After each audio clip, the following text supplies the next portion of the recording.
சுயமாக வாழ்றது எப்படி? சுயமா வாழ்றது எப்படின்னு நம்ம தெரிஞ்சுக்கணும் அப்படின்னா, அதுக்கு முன்னாடி நாம சுயம்னா என்னன்னு தெரிஞ்சுக்கணும். அப்பதான் அத வாழ்றது எப்படின்னு நம்ம அதுக்கப்புறம் தெரிஞ்சுக்க முடியும். சுயம்னா என்ன அப்படின்னா, செல்ஃபா இருக்கிறது. Not selfish. செல்ஃபா இருக்கிறது. செல்ஃப்னா இப்ப பாருங்க கொஞ்சம் டீட்டெயிலாவே சொல்றேன். இப்போ எல்லாரையும் பார்த்து பார்த்து நாம அவங்கள போல இருக்கணும். எல்லாரும் போல நம்ம வாழணும். எல்லார் மாரியும் இருக்கணும். எல்லார்ட்ட இருக்கிற காசும் நம்மள்ட்ட இருக்கணும். எல்லார்ட்ட இருக்கிற ட்ரெஸ்ஸு, எல்லாருக்கும் கிடைக்கிற சாப்பாடு, இதெல்லாம் நமக்கும் இருக்கணும். அவங்களுக்கெல்லாம் இருக்குது, நமக்கும் இருக்கணும். எந்த பொருளை எடுத்தாலும் அவங்கள்ட்ட இருக்குது, நமக்கும் இருக்கணும் அப்படின்னு நினச்சி நம்ம அதை தேடி போகிறதோ அல்லது அதை வாங்குறதோ அதுக்காக வேலை செய்கிறதோ இதெல்லாம் வந்து அடுத்தவங்களை காப்பி பண்ணுறதுல தான் செய்கிறோம். இது சுயத்தில் சேராது. ஏன் இதெல்லாம் காப்பி பண்ணி வாழ்கிறதுன்னு நான் சொல்கிறேன் அப்படின்னா, இது எல்லாமே நம்மளோட வெளிப்புறத்துலேருந்து அப்சர்வ் பண்ணி நாம் அதை எடுத்துக்கணும்னு நினைக்கிறோம். எதுவுமே நமக்கு உள்ளேருந்து வரல. உள்ளேருந்து மீன்ஸ் நம்ம மனசுக்குள்ளேருந்து, நம்ம ஆள் மனசுக்குள்ளேருந்து, நம்ம மைண்டுக்குள்ளேருந்து உள்ளிருந்து தோணணும். அது மூலியமாக நமக்கு வர்றதுக்கு பேர் தான் சுயம். இப்போது ஃபார் எக்ஸாம்பிள் நம்ம ஒரு ஊரில் இருக்கோம். நம்ம ஊரில் இருக்க எல்லாரும் கார் வச்சுருக்காங்க. ஒரு 4-5 பேர் வீட்டில் மட்டும் கார் இல்லை, மிச்சம் எல்லார் வீட்லேயும் கார் இருக்குது. இப்படி வச்சுக்கோமே. இப்போ வந்து இந்த 4 பேர் வீட்டுக்கு என்ன தோணும் அப்படின்னா, எல்லாரும் கார் வச்சுருக்காங்க, ஸோ எனக்கும் வேணும் காரு. அப்படி தான் அவங்களுக்கு தோணுமே. அவங்களுக்கு அதை பற்றி வேறு சிந்தனையே இருக்காது. பிகாஸ் எல்லாருக்கும் கார் இருக்குது. ஏன்னா அதனால எனக்கு வேணும். இது காப்பி மைண்ட். இது வந்து சுயம் கிடையாது. இது உள்ளுக்குள்ளேருந்து வர்றது கிடையாது. இதே உள்ளுக்குள்ளேருந்து வர்றதுன்னா எப்படி அப்படின்னா, அதுக்கு ஒரு எக்ஸாம்பிள் சொல்கிறேன். இந்த உலகத்துக்கு காருன்னா என்னன்னு கூட தெரியாது. காருன்ற பேரே இந்த உலகத்துக்கு வரல. அப்படி இருக்கிற டைமில் ஒரு மனுஷன் 2 டயர் வச்சு, இன்ஜின் வச்சு, அதில் ஏதோ ஒரு ஆயில் லிக்விடை ஊற்றி மூவ் ஆகுற மாதிரி, 4 டோர் வச்சு, உள்ள 4 பேர் உட்கார்ற மாதிரி, மழை வெயில் எதுவுமே நம்மளை தாக்காத மாதிரி, ஒரு 200-300 கிலோமீட்டர் ட்ராவல் பண்ணுற மாதிரி ரொம்ப கம்ஃபர்ட்டாக உட்காந்துக்கிட்டு ட்ராவல் பண்ணுறதுக்கு ஒரு ஒரு ஒரு கருவி. அப்படி தான் சொல்ல முடியும். அந்த நேரத்தில் ஒரு கருவி மேக் பண்ணணும், தயாரிக்கணும், கண்டுபிடிக்கணும்னு தோணி அதை ஏதோ ஒன்று பண்ணி தடவை ஃபெயில் ஆகி அதுக்கப்புறம் ஒரு டைமில் சக்ஸஸ் ஆகி காருன்னு இப்போ ஒரு வடிவம் வந்திருக்கு நமக்கு. ஸோ இதுக்கு இடையில நிறையா ப்ராசஸ் நடந்திருக்குன்னு வைக்கல. பட் அப்போ தோணிச்சு பாருங்கள், ஒருத்தனுக்கு காருன்னு ஒன்று எடுக்கணும், கண்டுபிடிக்கணும் இப்படி ட்ராவல் பண்ணுறதுக்கு. இது 2 வீலர் மாதிரி இல்லாமல் 4 வீல் வச்சு 2 பேர் போகிற இடத்துல 4 பேர் போகணும்.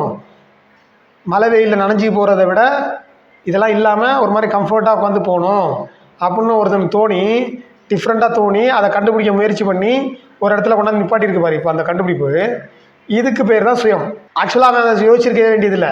ஏன்னா சுற்றி இருக்க யார்கிட்டையும் கார் இல்லை, சுற்றி இருக்க யாரும் அந்த மாதிரி யோசிக்கலை. அவன் வேலையை பார்க்குறாங்க போது இவனுக்கு மட்டும் என்ன வயிற்று வலி? ஏன் அவன் மட்டும் அதை யோசிக்கணும்? பிகாஸ் அவன் சுயமாக இருக்கான். அவனுக்குள்ளே என்ன தோணுதோ அதை கண்டுபிடிக்கணும்னு நினைக்கிறான். ஸோ அதை கண்டுபிடிச்சிட்டான். அதுதான் சுயம். அப்படி தான் நம்ம ஒவ்வொருத்தருமே இருக்கணும். அப்படி இருந்தால் நாம் பிறந்த பிறவி பலனை அடைஞ்சிருவோம். பிறவி பலன் மீன்ஸ் என்னென்னா திருப்தி. இப்போ ஒரு 65 வயசு 70 வயசில் அப்பா நான் பிறந்த பலனை அடைஞ்சிட்டப்பா அப்படின்னு ஒரு மன திருப்தி வரும் பாருங்க. அந்த திருப்தி அடைஞ்சிருவோம். அதுக்கு நாம் சுயமாக இருக்கணும். சுயம்னா இதுதான். உள்ளுக்குள்ளேருந்து நமக்கு ஒரு தேவை இருக்கும்.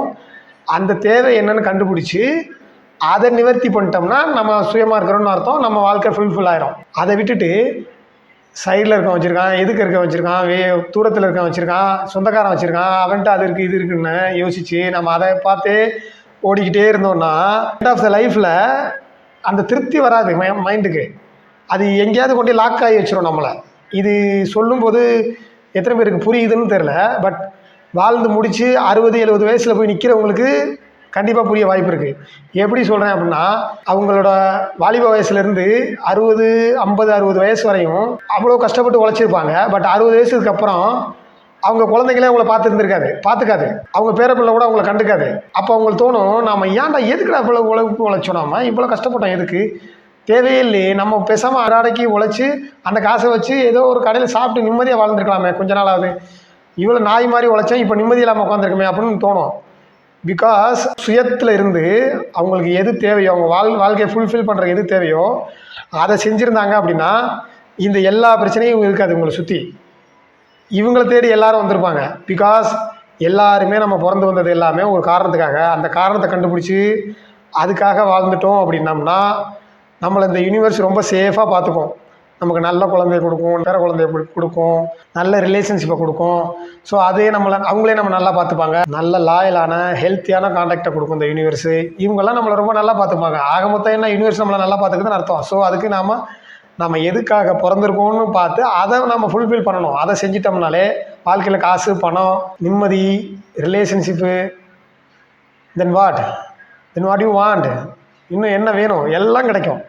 ஸோ நம்ம எதுக்கு வந்தோமோ அதை நோக்கி போகணும், அதை தேடணும், அதை கண்டுபிடிச்சி அதை வாழ்ந்து அதை ஃபுல்ஃபில் பண்ணிட்டா நம்ம லைஃப் சக்ஸஸ். முடிஞ்ச அளவுக்கு எல்லோரும் சுயமாக இருக்க ட்ரை பண்ணுங்கள். அது எப்படிப்பா சுயமாக இருந்தால் ஒவ்வொருத்தனுக்கும் ஒவ்வொரு யூனிக் இருக்கும், அதை வச்சே வாழ முடியுமா அப்படின்னா முடியும். இந்த உலகத்தில் ஆரம்ப கட்ட காலத்தில் இப்போ இருக்கிறத விட 10% பீப்புள் தான் இருந்தாங்க. அவங்களுக்கான எல்லா தேவையும் இந்த இந்த பூமி கொடுத்துக்கிட்டு தானே இருந்துச்சு. இப்போ அதை விட 100% பீப்புள் வந்துட்டாங்க. இப்போவும் அந்த பீப்புளுக்கான எல்லா தேவையும் இந்த பூமி கொடுத்துக்கிட்டு தான் இருக்குது. காற்றுலேருந்து, சாப்பாடுலேருந்து, நீர்லேருந்து எல்லாமே இந்த பூமி கொடுத்துக்கிட்டு தான் இருக்குது. ஸோ இவ்வளோ பேருக்கு எல்லாமே பண்ண முடியுமா, எல்லோரும் யூனிக்காக வாழ்ந்தால் எப்படி நிம்மதியாக வாழ முடியுமா, எல்லாத்துக்கும் ஃபுல்ஃபில் ஆகுமா அப்படிலாம் யோசிக்காதீங்க. நம்ம மாறினா கண்டிப்பாக இந்த யூனிவர்ஸு, இந்த பூமி நமக்கு உதவும். அதை விட்டுட்டு நம்ம அடுத்தவங்க அப்படி இருக்காங்க, அடுத்தவங்க இப்படி இருக்காங்க, எனக்கு அது வேணும் அப்படின்னு சொல்லி ஓடிக்கிட்டே இருந்தோம்னா நாம் தான் ஒரு லூப்பில் போய் சிக்கிப்போம். அது நம்ம லூப்பில் சிக்கிக்கிட்டோம்னே தெரியாமல் இறந்து போயிடும் லாஸ்ட்டில். இதுதான் பெரிய பிரச்சனை. ஸோ ப்ளீஸ் எல்லாரும் முடிஞ்ச அளவுக்கு செல்ஃபாக சுயமாக இருக்க பாருங்கள். சுயம் மீன் செல்ஃபிஷ் கிடையாது நான் சொல்கிறது, சுய சிந்தனையோடு இருக்க பாருங்கன்றேன். தேங்க்யூ.